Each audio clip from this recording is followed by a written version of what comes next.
Periyar Maniammai Institute of Science and Technology, Tanjavur. Civil engineering with specialization in GIS, remote sensing and more. எல்லா வானிலை மாற்றங்களுக்கும் பெஸ்டா இருக்கும் இந்த rouble எக்ஸ்பெயின்ஸ். இந்த முறை பிரதான எதிர்க்கட்சி என்கிற அந்தஸ்தை கூட பெற முடியாமல் 3வது இடம் வந்துடுச்சு. அப்போ ஒற்றை தலைமை என்று எடப்பாடி பழனிசாமி இந்த அதிமுகவுக்கு பொறுப்பேற்றது முதலே ஒரு பெரும் பின்னடைவு, சரிவு, பெரும் தோல்வி. குறிப்பாக தொடர் தோல்வி. குறிப்பாக 2024 நாடாளுமன்ற தேர்தல் தோல்விங்கிறது. தொடர்ந்து பிடிவாதமாக இருக்கிறாரு. யார் எது சொன்னாலும் கேட்கல. தாவேக்காவோட கூட்டணி வச்சு இந்த தேர்தலை எதிர்கொள்ளணும்னு சொன்னால் அதை கூட அவர் கேட்கல. அது கேட்டிருந்தாருன்னா இன்றைக்கி நம்ம ஆட்சி அதிகாரத்தில் வந்திருப்போம். சர்வாதிகாரத்தனம், ஒரு எதேச்ச அதிகார போக்கு, நான் தான் எல்லாங்கிற அந்த ஒரு மமதைன்னே சொல்லலாம். நம்ம டாக்டர் விஜயபாஸ்கர் போன்றவர்களாம் கட்சியில் பிடிமானம். நீங்கள் தலைவர் காலத்தில் அவர் மாணவராக விசுவாசமும் கூட. தலைவர் காலத்தில் அவர் மாணவராக இருக்கிற போது அண்ணா திராவிட முன்னேற்ற கழகத்தில் மாணவர் அதிமுகவில் இருந்து பயணித்தவர். தேவையான அந்த எம்ஆர்ஐ ஸ்கேனு, நீங்கள் கேத்தலாப்னு ஒன்று இதய அறுவை சிகிச்சைக்கு மிக விலை உயர்ந்தது, அதெல்லாம் கொண்டு வந்து பொருத்தினதில் அவருக்கு மிக பெரும் பங்கு உண்டு. மொத்தமாக அதிமுகங்கிறது விஜயபாஸ்கராக இருக்கட்டும் மற்றவர்களுக்கு எல்லாமே இழப்பு தான், பெருமை இழப்பு. எடப்பாடி முதலமைச்சர் ஆனதற்கு, எடப்பாடி எதிர்க்கட்சி தலைவர் ஆனதற்கு எல்லாவற்றுக்குமே உடன் இருந்தவர்கள் தான் தங்கமணி, வேலுமணி, சி.வி. சண்முகம், நத்தம் விஸ்வநாதன், டாக்டர் விஜயபாஸ்கர் போன்றவர்கள். நாங்கள் 6 பேரும் எடுத்துகிட்டு போய் திரு ஓபிஎஸ் அவர்களையும் திருமதி சசிகலா அவர்களையும் சந்தித்து இப்போ உடன்பட வைக்கிறோம் அப்படிங்கிற மாதிரி தான் போய் கேட்டிருக்காங்க. எடப்பாடி பழனிசாமி குரலை உயர்த்தி, அவங்களுக்கு தான் செல்வாக்கு இருக்குது, அவங்க வந்தால் தான் ஜெயிக்க முடியும்னா நீங்கள் கூட அவங்களோட போயிருங்களேன் இருக்கார். யாரை? இந்த 6 பேரை.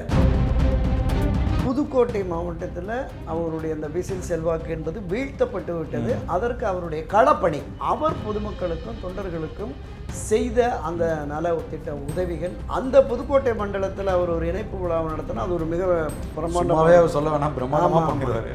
ஏன்னா விஜய் ஆண்டனி ஃபிலிம் கார்ப்பரேஷன் தயாரிப்பில் விஜய் ஆண்டனி மற்றும் சுவாசிகா நடிப்பில் சசியன் இயக்கத்தில் நூறுசாமி வருகிற ஜூன் 19 முதல் உங்கள் அபிமான திரையரங்குகளில்.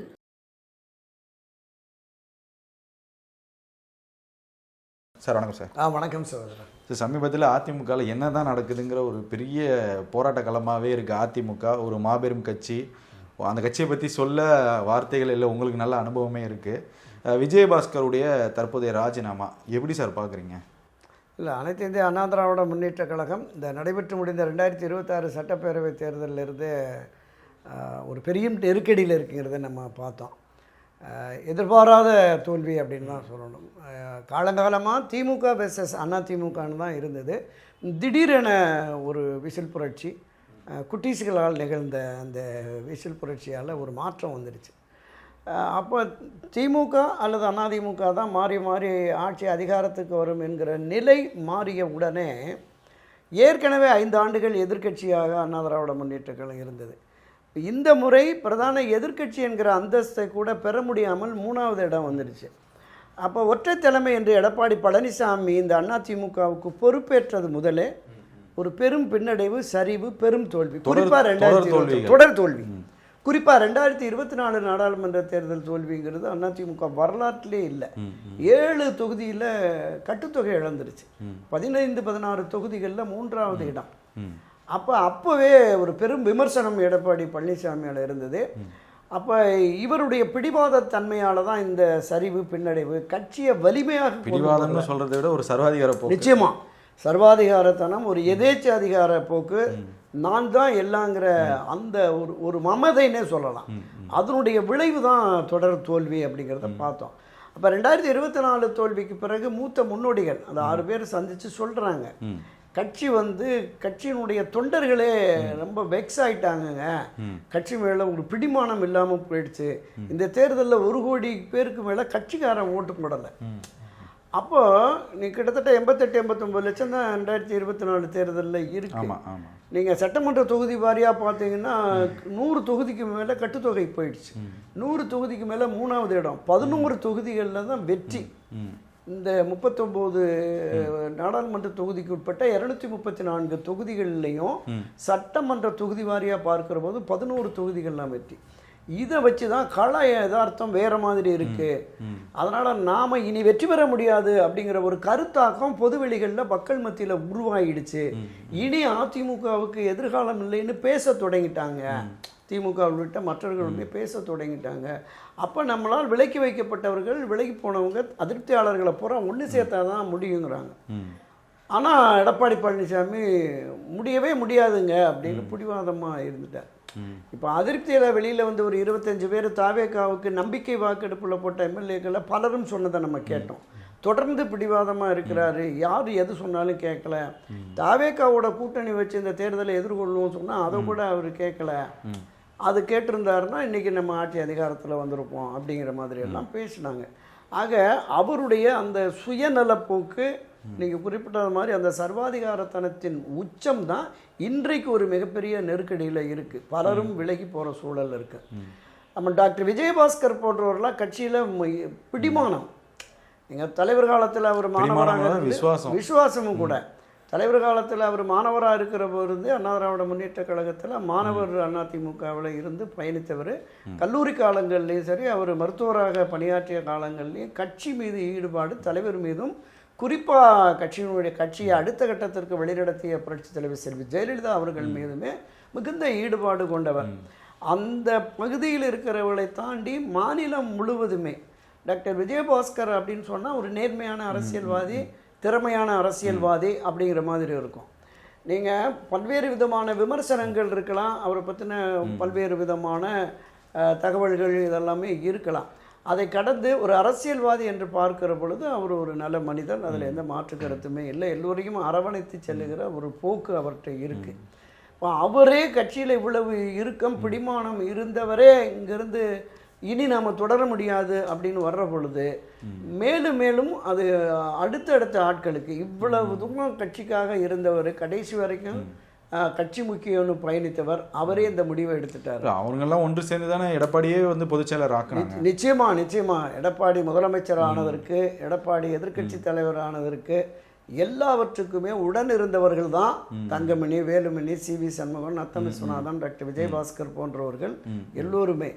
நீங்கள் அரசு ரீதியாகவும் அரசியல் ரீதியாகவும் அவருடைய செயல்பாடுகள் என்பது டெல்லி வரைக்கும் அவருக்கு எந்த அளவுக்கு அவருக்கு இன்ஃப்ளூயன்ஸ் இருந்தது எல்லாமே கட்சிக்காரங்களுக்கு கொரோனா காலகட்டத்திலையுமே தெரியும். அவருடைய செயல்பாடுகள், மக்கள் நல்வாழ்வுத்துறை அமைச்சராக இருந்தபோது அவருடைய செயல்பாடுகள் என்பதும் மருத்துவத்துறையில் இந்த கட்டமைப்பை கொண்டு வந்ததில் அவருக்கு பெரும் பங்கு உண்டு. பல்வேறு மாவட்ட தலைநகர் மருத்துவமனைகளுக்கு தேவையான மருத்துவ கருவிகள், தேவையான அந்த எம்ஆர்ஐ ஸ்கேனு, நீங்கள் கேத்தலாப்னு ஒன்று இதய அறுவை சிகிச்சைக்கு மிக விலை உயர்ந்தது, அதெல்லாம் கொண்டு வந்து பொருத்தினதில் அவருக்கு மிக பெரும் பங்கு உண்டு. நீங்கள் குறிப்பிட்டது மாதிரி கொரோனா காலத்தில் வந்து மிகப்பெரிய அளவில் உயிர்காக்கும் அந்த மருந்துகளை கொண்டு வந்தது, தெரிவித்தது. ஒவ்வொரு மருத்துவமனைக்குமே சென்று மருத்துவரோடு இருந்து ஊக்குவித்தது. அது எல்லாமே அவர் ஒரு மருத்துவராக இருந்ததுனால இந்த வேலைகள் எல்லாமே அவர் பண்ணினார். அப்படி கட்சி முக்கியம், ஆட்சி முக்கியம் என்று பயணித்தவர்கள் கூட இந்த கட்சியின் மீது ஒரு அதிருப்தி ஏற்பட்டு போகிறதுக்கு காரணம் என்பது எடப்பாடி பழனிசாமி தான். அப்போ எடப்பாடி பழனிசாமி என்கிற தனி மனிதன் மீதான வெறுப்பில் நீங்கள் மிகப்பெரிய இயக்கம். சரி, இப்போ என்னன்னா, இப்போ கடந்து நீங்கள் ஓபிஎஸ்சி அகற்றிய பின்பு உங்களை ஒற்றை தலைமை ஆக்கி ஒரு பொதுச் செயலாளராக்கி இவ்வளோ தூரம் வழி நடத்தியவர்கள் தான் இவர்கள்லாம். இப்போ இவர்கள் வந்து ஒரு தோல்விக்கு அப்புறம் ஒரு மாற்றம் வேணும்னு அதிமுக நினைக்கிறதுங்கிறது தப்பு இல்லை சார்? அதான் இயல்பானது தானே. நான் என்ன கேட்குறேன்னா, இப்போ இன்றைக்கு ஒரு தொடர் தோல்வி, 10 தோல்வி 11 தோல்வின்னு தொடர் தோல்வி வருது.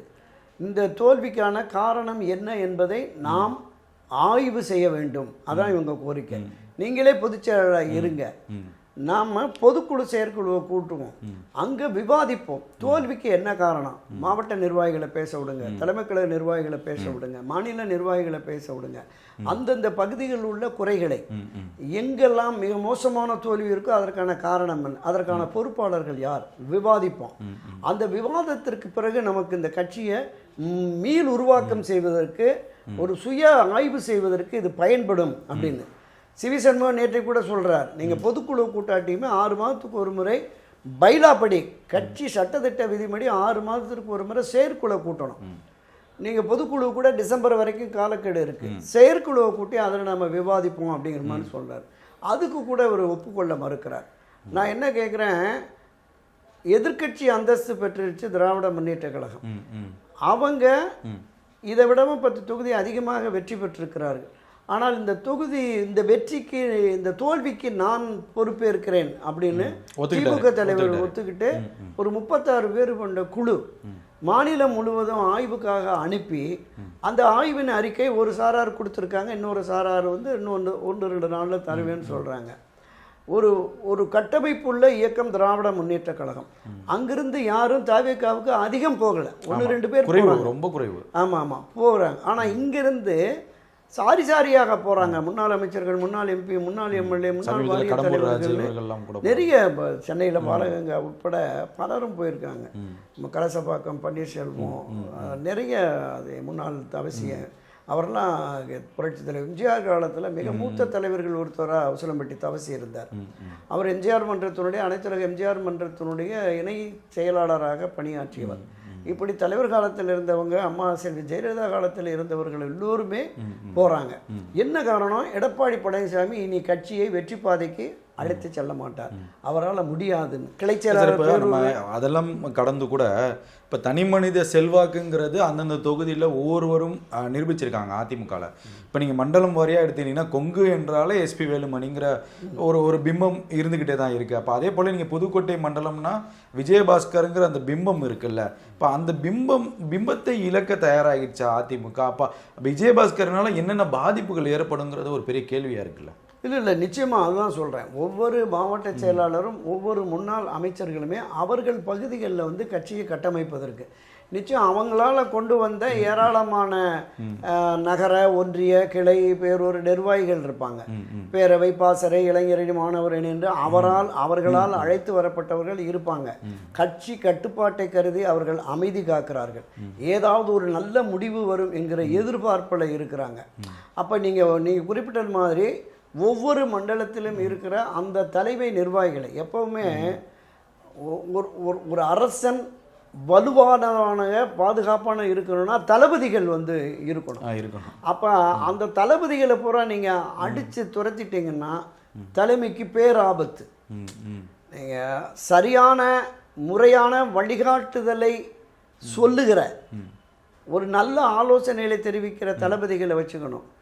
நீங்கள் வந்து ஒரு ஆமாம் சாமி போடுறவங்க, உங்களுக்கு ஜால்ரா போடுற ஒரு 4-5 பேரை மட்டும் வச்சுக்கிட்டு நீங்கள் அம்மாவோட பெரிய ஆளுங்க, நீங்கள் புரட்சித் தலைவர் எம்ஜிஆரோட செல்வாக்கு உள்ளவங்க அப்படி சொல்லி உசுப்பேத்தி விடுறவங்கலாம் பக்கத்தில் வச்சுக்கிட்டு கட்சி நலன் கருதி, கட்சியின் வெற்றி கருதி உங்களுக்கு நல்ல ஆலோசனை சொல்கிறவங்களை பூரா நீங்கள் வெளியேற்றிக்கிட்டு இருந்தீங்கன்னா எப்படி?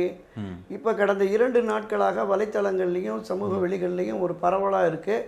பழனிசாமி தன்னுடைய மகன் மிதுனை கொண்டு வர போறாரு அப்படின்னு. அப்ப இவருடைய செயல்பாடுகள், இவருடைய அணுகுமுறை கட்சி முக்கியம், கட்சியினுடைய வெற்றி முக்கியம், எனவே கட்சியை வலுப்படுத்துவோம் என்று சொல்லுகிற மூத்த தலைவர்களையெல்லாம் இவர் நீக்குகிற பொழுது அப்ப பொதுவெளி சந்தேகம் என்பது மிதுன் நாளைக்கு தலைமை பொறுப்புக்கு வந்துட்டா அவருக்கு மூத்த தலைவர்கள் வந்து எதிர்ப்பாக இருந்துருவாங்க. எனவே அவங்களெல்லாம் அனுப்பிச்சுட்டு அதான் சார் ஓப்பன் டிக்ளேர் கொடுக்குறாருல சார் சிவி சண்முகம். இப்போ குடும்ப உறுப்பினர்களையும் யார் பொருளாதாரம் கொடுக்குறாங்களோ அந்த நபர்களை வைத்து மட்டும்தான் ஆலோசனை செய்கிறாருங்கிற ஒரு மிகப்பெரிய ஒரு குற்றச்சாட்டு வைக்கிறார்ல. ஒரு அதிமுக எப்படி இருந்த கட்சி அம்மாவுடைய காலத்தில் அப்படிங்கிறப்போ ஒரு பெரிய கேள்வி வருது இல்லை? இல்லை அதுதான் சொல்கிறேன். இப்போ புரட்சி தலைவர் எம்ஜிஆர் தன்னுடைய சொத்துக்களை வைத்து இந்த கட்சியை நடத்துகிறார், சொத்துக்களை அடமான வைத்து நடத்துகிறார், உயிரை பணைய வைத்து தான் இந்த 2 பேர் தலைவர்களுமே, அம்மா செல்வி ஜெயலலிதா ஆகட்டும், புரட்சி தலைவர் எம்ஜிஆர் ஆகட்டும், இந்த இருவருமே தங்கள் உயிரை பணைய வைத்து இந்த கட்சியை காப்பாற்றி கொண்டு வந்தார்கள். அந்த கட்சி வந்து இன்னைக்கு இந்த அளவுக்கு ஒரு பின்னடைவு சரிவு வருதுன்னா இவருடைய எடப்பாடி பழனிசாமியினுடைய அந்த சர்வாதிகார போக்கு தான். ஒரு தலைமை பண்பற்ற தன்மை அவர்கிட்ட இருக்கு. இப்போ இந்த நிலைப்பாடு என்பது தன்னுடைய இருப்பை தக்க வைத்து கொள்ள வேண்டும், சுயநலம்தான், நான் தான் அதிமுக, நான் வச்சதான் சட்டம் அப்படிங்கிற மாதிரியான ஒரு நிலைமை இருக்குது. இன்றைக்கி சிவி சண்முகம் வந்து ஆவேசமாக பேட்டி கொடுக்குறாருன்னா 2024 நாடாளுமன்ற தேர்தலுக்கு பிறகு அந்த செங்கோட்டையன், தங்கமணி, வேலுமணி கூட போன சிவி சண்முகம் வந்து அந்த சமாதான பேச்சில் இருந்தார். அவரை எடப்பாடி பழனிசாமியை சமாதானப்படுத்தி திருமதி சசிகலா, ஓபிஎஸ் எல்லோரையும் கொண்டு வருவோம், அப்போ தான் நம்ம வெற்றி பெற முடியும் என்று அவங்க பேசினாங்க. அந்த இடத்துல சொல்லியிருக்காங்க, சார் கட்சியின் பொதுச் செயலாளராக நீங்களே இருங்கள், முதலமைச்சராக உங்களையே நாங்கள் அறிவிக்கிறோம், நீங்களே முதலமைச்சர் வேட்பாளராகவும் இருங்க, கட்சியில் விலக்கி வைக்கப்பட்டவர்கள், விலகி சென்றவர்கள், அதிர்ச்சியாளர்கள் இவர்கள்லாம் வந்து புரட்சி தலைவர் வழியில், அம்மா வழியில் அந்த கட்சியை வெற்றி பாதைக்கு அழைத்து செல்வோம்னு ஒரு ஸ்டேட்மெண்ட் கொடுங்க. உங்களுடைய அறிக்கையை நாங்கள் 6 பேரும் எடுத்துகிட்டு போய் திரு ஓபிஎஸ் அவர்களையும் திருமதி சசிகலா அவர்களையும் சந்தித்து நம்முடைய நிலைப்பாட்டுக்கு அவர்களை அப்ப உடன்பட வைக்கிறோம் அப்படிங்கிற மாதிரி தான் போய் கேட்டிருக்காங்க. ஒரு ஒத்துக்கொள்ளவே மறுத்துட்டார். வேண்டாங்க, அவங்க வந்தால் சரியா வராதுன்னு. ஒரு தகவல் சொல்றேன். அந்த விவாதம் இறுதி கட்டத்தை எட்டுகிற பொழுது எடப்பாடி பழனிசாமி குரலை உயர்த்தி அவங்களுக்கு தான் செல்வாக்கு இருக்கு, அவங்க வந்தால் தான் ஜெயிக்க முடியும்னா நீங்க கூட அவங்களோட போயிருங்களேன்னு இருக்காரு. யார? இந்த 6 பேரை அண்ணா திராவிட முன்னேற்ற கழகத்தின் முன்னணி நிர்வாகிகளாக இருந்த. ஒருவேளை அன்றைக்கு அந்த முடிவை வந்து இவங்க எடுத்திருந்தாங்கன்னா எப்படி இருந்திருக்கும்? மிகப்பெரிய அளவில் எடப்பாடியினுடைய அரசியல் வாழ்க்கை அஸ்தமிச்சிருக்கும். அதோட இவங்க தப்பு பண்ணிட்டாங்க. அதாவது அரசியலில் மிக மூத்த தலைவர்களாக திரு செங்கோட்டையன் ஆகட்டும், நத்த விஸ்வநாதன் தலைவர் காலத்தில் இருந்து தங்கமணி, வேலுமணி, சிவி சண்முகம் உள்ளிட்டவர்கள் தலைவர் காலத்திலிருந்து அம்மா காலத்தில் வரைக்குமே அவங்க மிகப்பெரிய அளவில் கட்சிக்காக பங்காற்றிருக்கிறாங்க. நீங்கள் தொடக்கத்தில் சொன்னது மாதிரி வலதுகரமாக இடதுகரமாக இருந்தது தங்கமணி, வேலுமணி தான்.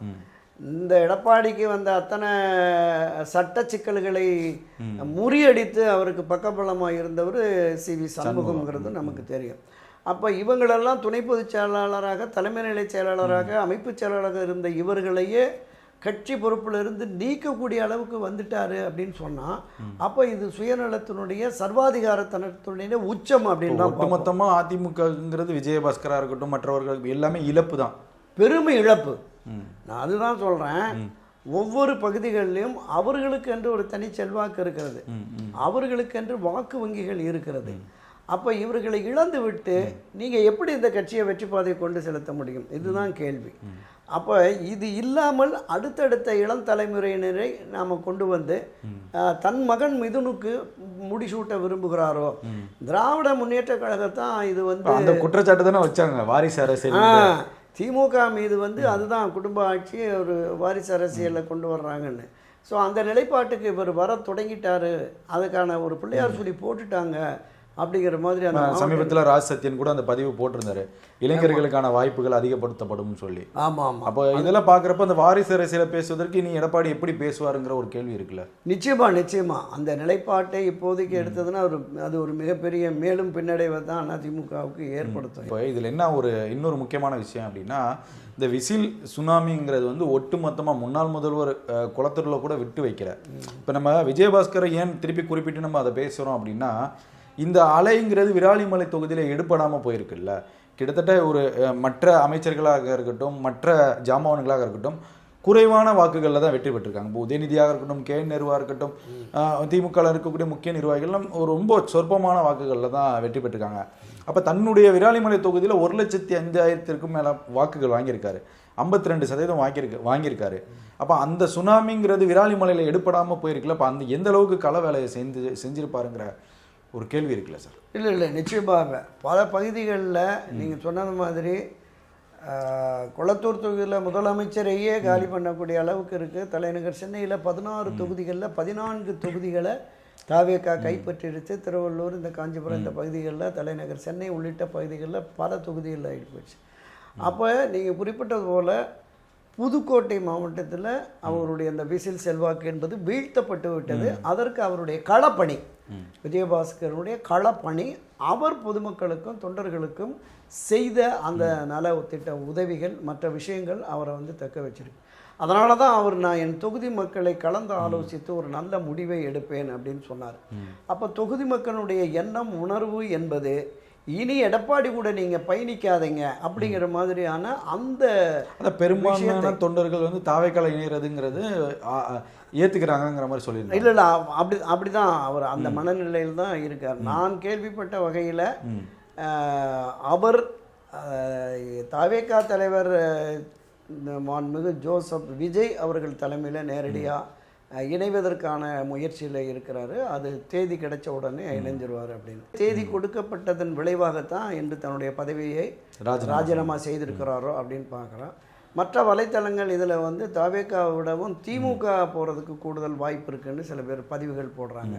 தாய் கழகமான திமுகவில் போவோம் அப்படிங்கிற. இல்லை சார், இப்போ நான் என்ன எதிர்பார்க்குறேன் அப்படின்னா, இப்போ தாவேக்காவுடைய ஒரு வியூங்கிறது எப்படி இருக்குன்னா, இப்போ புதுக்கோட்டை மண்டலத்தை வந்து கண்ட்ரோல் பண்ணி வச்சிருந்த விஜயபாஸ்கரை வந்து இழந்துடக்கூடாதுன்னு நினைப்பாங்கள்ல தாவேக்காவும். இல்லை நிச்சயமாக அதுதான் அண்ணா திராவிட முன்னேற்ற கழகத்திலிருந்து வருகிற இந்த முக்கிய தலைவர்கள் முன்னோடிகள் வருகிற பொழுது அந்தந்த பகுதிகளில் அவர்களுக்கு என்ன செல்வாக்கு என்னங்கிறத அனுமானித்து இவர்களால் நமக்கு பயன் அப்படிங்கிற மாதிரி தான் அவங்க கொண்டு போகிறாங்க.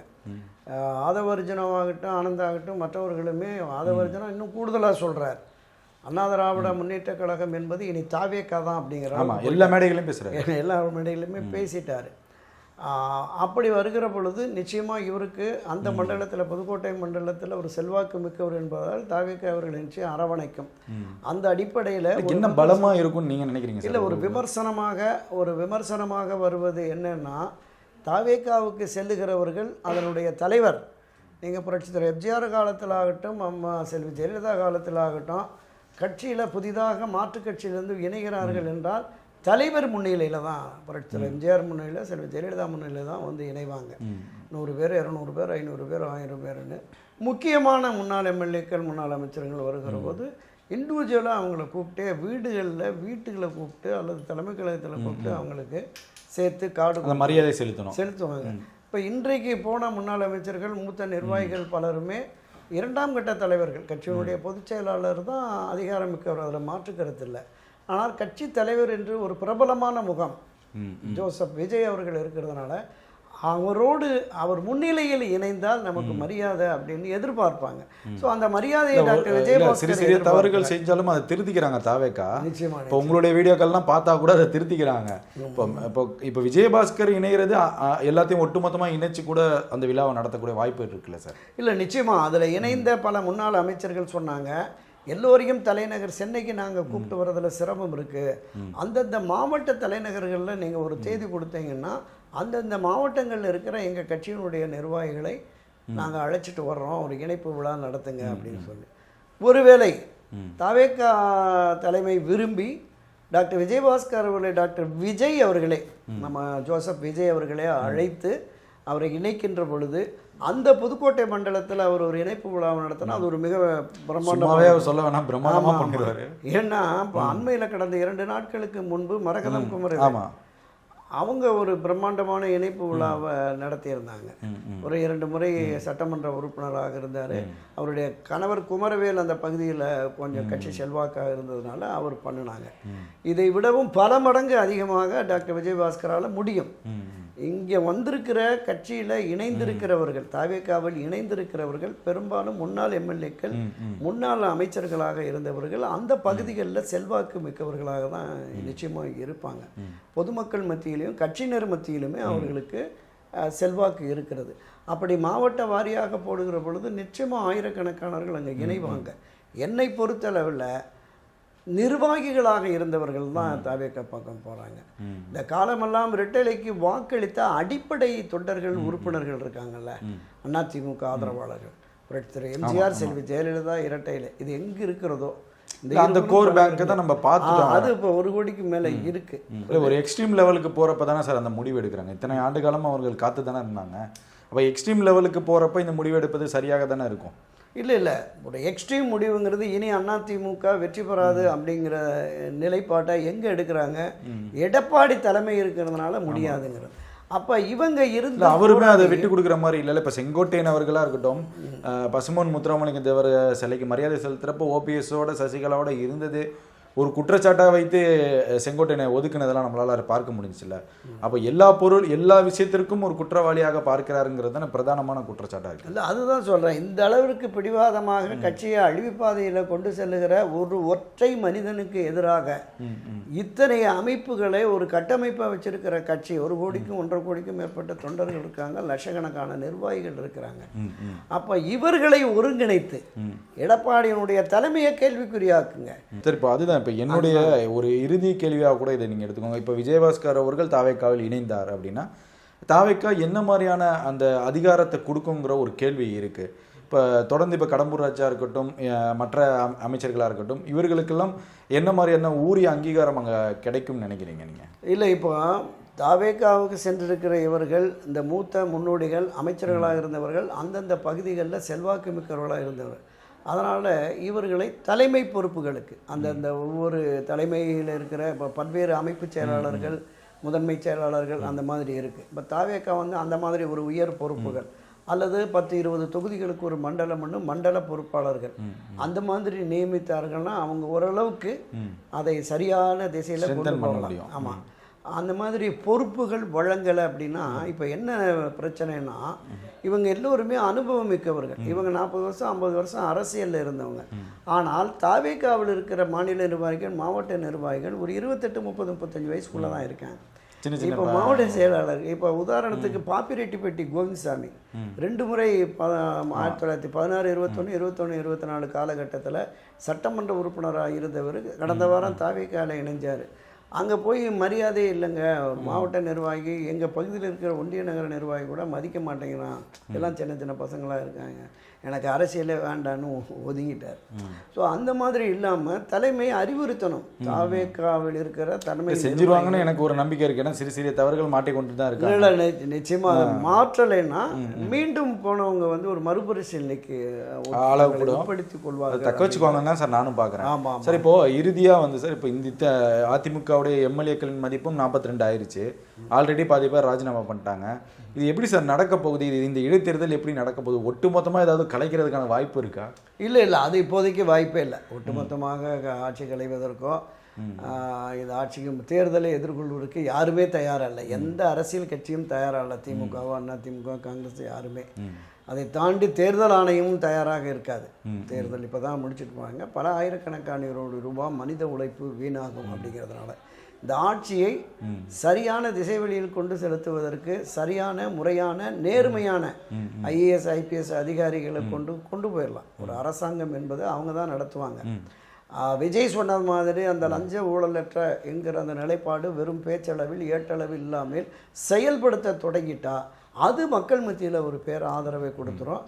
மக்களே இந்த ஆட்சி நீடிக்கணும்னு வந்துடுவாங்க. பிரதான எதிர்க்கட்சியான திராவிட முன்னேற்ற கழகம், அண்ணா திராவிட முன்னேற்ற கழகம் ஆள விட வேண்டும். இவங்க 6 மாதத்தில் போய்டும், 3 மாதத்தில் போயிடணும் அவருடன் செய்வதை விட்டு மக்களால் ஜனநாயக ரீதியில் தேர்ந்தெடுக்கப்பட்ட ஆட்சி என்பது அவர்களுக்கு 5 ஆண்டுக்கானது. எனவே இந்த 5 ஆண்டும் ஆள விட்டு அடுத்து பாருங்க, இது மக்கள் விரோதமாக இருந்ததுன்னா மக்களை மாற்றிடுவாங்க, நிச்சயமா மாற்றிடுவாங்க. அப்போ இதை கண்காணிக்கணும். கண்காணித்து ஒரு பிரதான எதிர்க்கட்சிக்கு உரிய அந்த கடமை, அந்த அரசியல் கடமையை சரியாக முறையாக அவர்கள் செய்யணும். ஆலோசனைகள் வழங்கணும். புதிய ஆட்சி என்பதால் இந்த புதிய ஆட்சியினரும்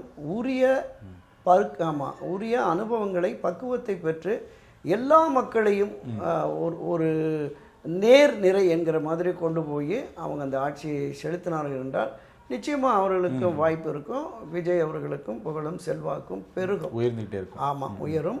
அந்த நிலைப்பாட்டை தாவேகாவும் எடுக்கணுங்கிறது தான் என்னோட. சரி, ஒரு நேரம் பல்வேறு கேள்விக்கு பதில் தவிங்க. நன்றி சார். நன்றி.